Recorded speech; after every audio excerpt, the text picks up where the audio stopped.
Hey everyone, what's going on?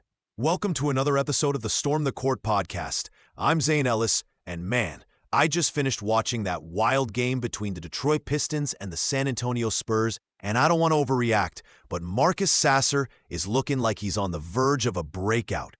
27 points on 75% shooting. Call me crazy, but I think we might be seeing the birth of a new scoring threat here. All right, let's get into the game recap. The Pistons absolutely dominated the Spurs, finishing with a 122-96 victory. It wasn't even close. The Pistons led by as much as 30 at one point. Wild for a game that didn't have too much on the line. There was a real mix of talent on display, but at the end of the day, Detroit took care of business and showed their firepower.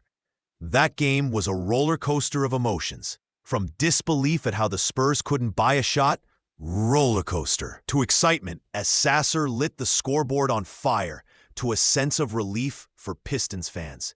The energy at Little Caesars Arena was palpable, and you could feel the Pistons just exuding confidence.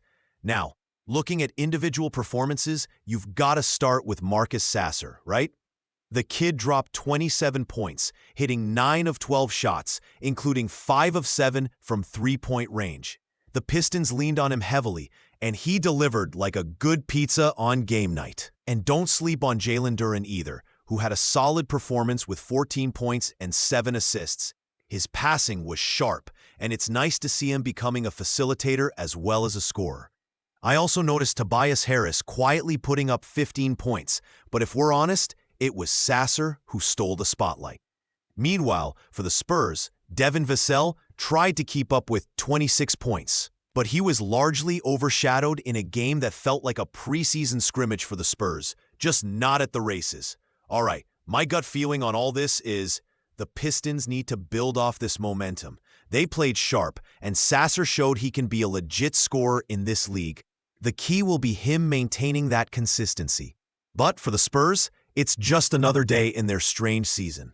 They sit at the bottom of the standings. It feels like they might just be going through the motions now, seeing what they have for next season. So yeah, these are strange times for the Spurs. They're in a tough spot, and it seems like they might be eyeing next year a bit more closely.